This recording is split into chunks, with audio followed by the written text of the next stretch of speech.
Hey guys, and on today's episode of Influencer Secrets, I'm giving you all the tips, tricks, hits, whatever, about how I actually make money.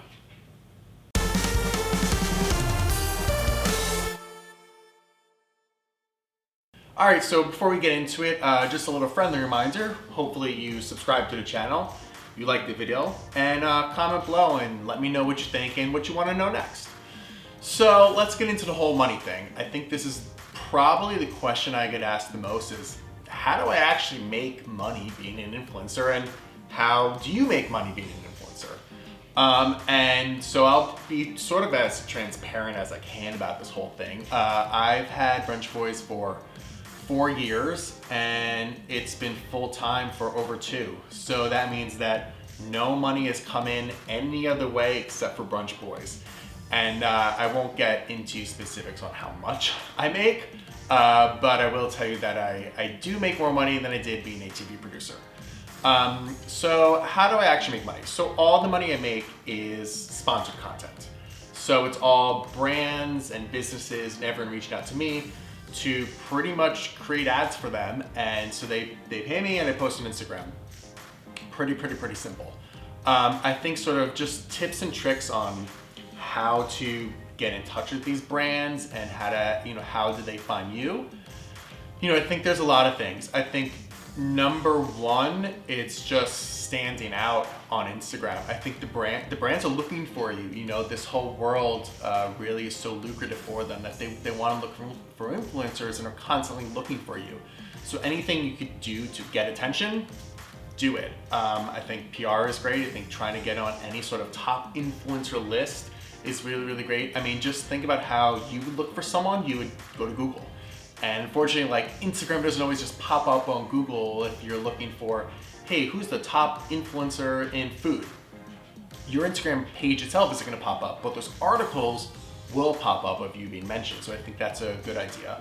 I think too, just standing out on content. I always say there's more value in the account on what you're actually doing with it than followers. So yes, at the end of the day, these brands want to work with accounts that have a lot of followers. They want to know what the reach is.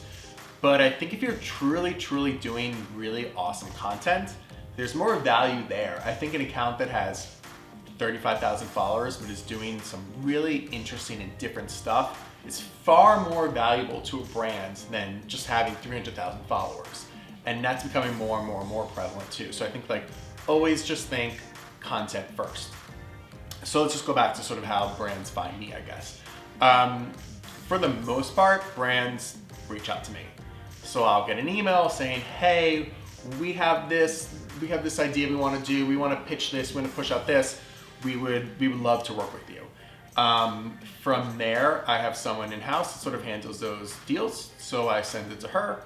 She works out all the logistics, and then it comes down to coming up with creative. And I think the biggest thing that you want to do, the biggest thing that I worry about is, yeah, I think it's an ad, but at the end of the day, I want it to be sponsored content. I want it to be in my message and my voice, and that's truly getting the most value, to them, and really giving you guys the most value. I think that if it's just a straight up ad, why would you guys care? I want it to be content that you guys still like, you still watch, you still want to see. It's just there's a message behind it from some brand, and it really shouldn't matter that I'm getting paid for it or not. So that's usually what the discussions come down to, even more so than money. I think the negotiations going back and forth are, is it the balance of what I want it to be and what they want it to be. So yeah, a lot of people reach out to me. I think when I do reach out to brands, I just try and find the contact that I think makes the most sense. So even if it's just DMing that account and being like, hey, do you guys work with influencers, or how do you work with influencers, or how have those deals been in the past?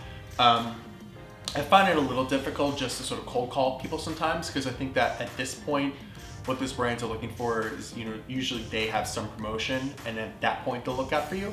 But I think getting on the radar can't hurt, and saying, hey, if you guys ever had something, I would love to work with you. So reach out that way, trying to find a marketing contact, a social contact, anyone you could just, chat and just see what they do.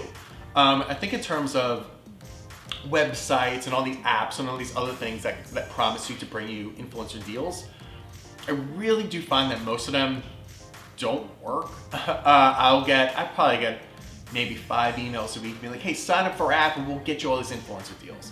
And my answer to them is always like, well, I don't really just want to blind you, give you all my information, because what happens is they need my information to sell. So when they go to a brand and they say, hey, come work with our influencer agency, we have 500 different influencers that you could potentially pick from, including brunch boys. And so they're gonna get a deal based on me being in their system, but that doesn't necessarily mean that I'm gonna get a deal. It doesn't mean that I'm gonna get any money. So pretty much what I do with all these apps is I tell them, okay, if you have a deal in place where you think it'd be good for me, or there's something actually there, reach out to me, and then I'm more than happy to give you my information and try and work out this deal. Probably my favorite would be Popular Pays.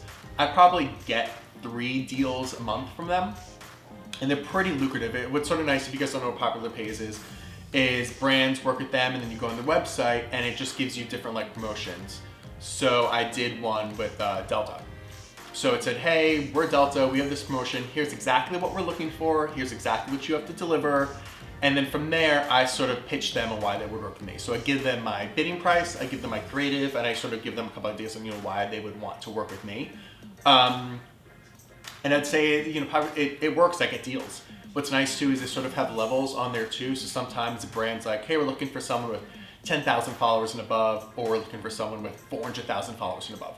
So sort of use that to my advantage too, in terms of like what price I'm asking for and the odds of me getting it. I find that most of the deals that are smaller I probably won't get, but I mean, I look at, if you're 10,000 above, there's thousands of Instagrams that can be out for that. If you're 400,000 above, it's a little smaller.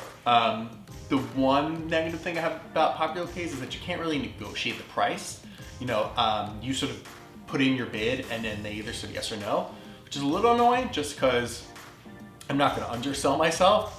But once you start negotiating, I'm always willing to go a little lower, go a little higher. But that's what I really, really like. And there are a bunch more out there that are pretty good. And when they have deals, I'm more than happy to work with them. But I would be careful just who you give information to, and I think really be careful of that. And that's really it. I think the trio of either brands reaching out to me or me reaching out to them, or all those sort of marketing influencer things, really get the job done. There's not really a lot of money coming in any other way. And that's it, and it's fun. And I think the other question I get too is when can I start making money? And for me, I never started this to make money, so it's a hard question for me to answer of well, if you hit this plateau and you do this specifically, you're gonna start making money. I think at the end of the day, sort of going back to sort of the beginning, is worry about the content, and I think if you're doing cool stuff, the money will come. It might not come right away or whatever, but I think brands are looking for you, and just worry about that. Worry about being creative. Worry about being cool. Worry about all those things you should be worried about having Instagram, not necessarily making money. And then in terms of just sort of maybe, and then I get the question of when do I make the decision to step away or not, and maybe do this full time. I think that's also a little hard for me to answer. My intention really was never to totally step away from TV. It was to take a little break, and I just never went back. But what I did do when I took a break was I set myself up to be okay, if I don't make any money for X amount of time, how long could I go? And I gave myself about 4 months of being okay, if I cut out every single expense in my life, I could still pay my rent and I could still survive in New York City, and then I'll take it from there. And right when it hit the end of that is when I started making money. So it did sort of just happen. But it's a really hard thing to do, to step away from a full-time job. But I would just see how it goes and set yourself up, and maybe really budget your life out and know how much money you would need and how much money is coming in and all those things. But it's certainly something I don't regret for 1 second. And hopefully you guys all grow your accounts to be your own boss too. All right, so there it is, my secrets, tips, hacks, and tricks for making money on Instagram. Hopefully I answered your questions about that. If I didn't, just comment below and ask away, and I'll try and answer them all. Another little reminder to subscribe, to like, to share this video everywhere, and I'll see you guys next time.